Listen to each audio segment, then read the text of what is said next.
Wait, Miles Teller is starring in another movie by Joseph Kosinski? It must be terrific because Top Gun Maverick was... Oh. Yeah.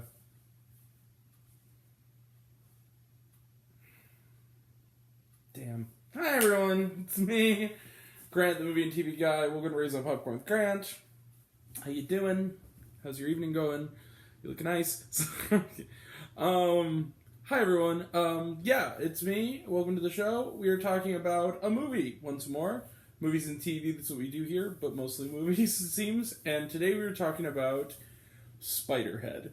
Spiderhead is now streaming on Netflix. It is directed by Joseph Kosinski, whose filmography includes Tron Legacy, Oblivion, Only the Brave, and a little movie that came out a long time ago, Top Gun Maverick. You know, in the dewy slopes of 3 weeks ago. But yeah, he also made this movie. Guess around the same time, after the same time, within the delays of Top Gun. Anyway, they're both out around the same time.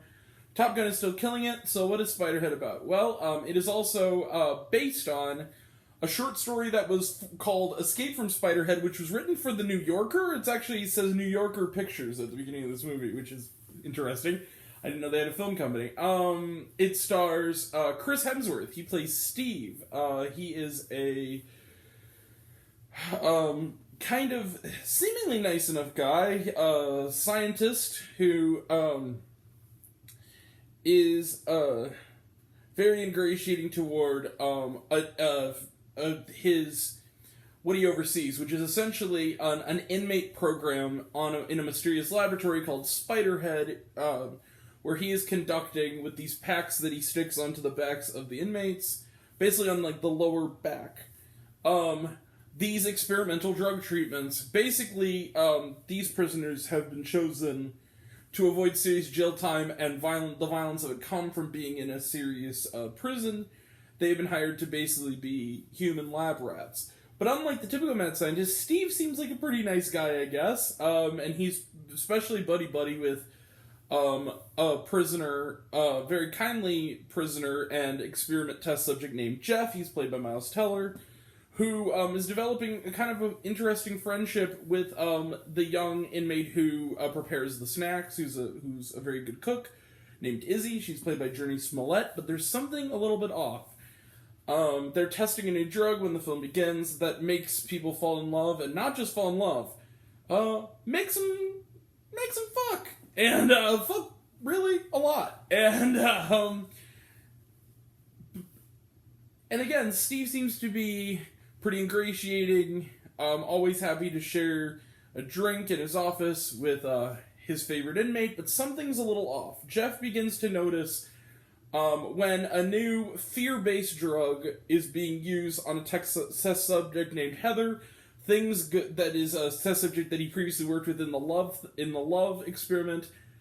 Things take a very dark, sinister turn, and soon Jeff begins to question Steve's motives, and with help from Izzy, can they escape from this mysterious facility and outsmart whatever is coming against them? Let's find out. There will be a lot of ambition and very little payoff. So, here's the thing. I didn't hate this movie. Some people are really hating this movie, but man, was this disappointing. I gotta tell you guys, movies like Spiderhead are harder to review than movies I loved or hated, because it's in that weird middle ground where it's like, this movie is a complete mess. It's one of those movies where, like, it is so extremely ambitious and extremely half-assed. It has good and every credential that you can expect from a movie. Joseph Kosinski is a fine filmmaker. It looks beautiful. It's very well shot. It's very well staged.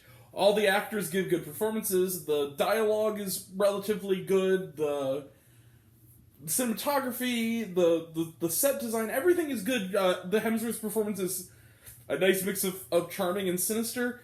And yet, it doesn't know what movie it is. It doesn't know if it wants to be kind of this kind of satirical, sarcastic black comedy, a psychological horror movie, like in the style of like a Refn film. It wants to be a satire on pharmaceuticals, if it wants to be a romance, if it wants to be a drama about about tragic circumstances that from inmates, as well as a satire on the treatment of inmates. It doesn't know if it wants to be a movie about mental health and suicide and like things like those themes. It doesn't know if it wants to be a film about like a sci-fi thriller, an action movie, and it just kind of becomes a stew of stuff that just doesn't come together at all. Like, they set up an idea that's like, momentarily there's like this big hit of like, oh, that's kind of suspenseful, or oh, that's kind of amusing, or oh, that's kind of a good speech, or oh, that's like, but it goes, you know, you go like 0 to 100, it goes 0 to about 2, and then it goes back down to 0. It doesn't seem to want to go anywhere with its ideas, and then by the ending is so abrupt, and so, what the fuck, that you're just kind of like, it doesn't make you mad, but it just makes you go like, what was this all for? You know what I mean? It was just a really weird... It's just a good-looking mess. It's never boring. It's always kind of moderately interesting, but it just never builds to anything. I noted it's based on a short story. It kind of feels like a short story that they are just reaming out to feature length. And yeah, this movie was kind of a mess. So yeah, if you're keeping score, Top Gun Maverick is still the much better movie. This is half the movie that Top Gun Maverick is, and since I gave Top Gun Maverick 5 stars, I'm gonna do a rare score, because it's right down the middle. The stuff that's good is really good, but the stuff that doesn't work is kind of overpowering. This is a rare score to give, but we're gonna give Spiderhead 2.5 out of 5 stars. 2.5, right down the middle. This is not one of the worst films of the year. It's not one of the best films. It's not one of the good films. It's not one of the terrible films. It's just kind of in the middle. What a bummer, because like it has really good elements in it. Kind of disappointing. So yeah, 2.5 stars out of 5 for Spiderhead. Let's close the book on it. Trailer trash. None. Watched on Netflix. Was there shawarma? No, there was not. All right. Also, I will say this: the soundtrack was really good. A lot of 70s and 80s songs. Anyway. Well, then, like, even, like, the references all the way down to, like, the credits were pink. It's almost like Drive. It was a weird tonal mishmash. Weird thing. Anyway, moving on. So, yeah, that's it. We will be back tomorrow to end off this weekend with My Fake Boyfriend. We will also have reviews coming up next week for Elvis, The Black Phone, all that stuff. Midterm Report is coming up, and then we'll also have reviews on the horizon for Thor, Love, and Thunder, Minions, The Rise of Gru, Mr. Malcolm's List, Nope. That'll all be next time, and until next time, I'm Grant, the movie and TV guy. I see it all, and I'm happy to share it with you. I love you all. I appreciate you all. I love you all, class dismissed. I love you 3000. Be kind to one another. If you like this video, give it a like if you want to. Give it a subscribe if you want to.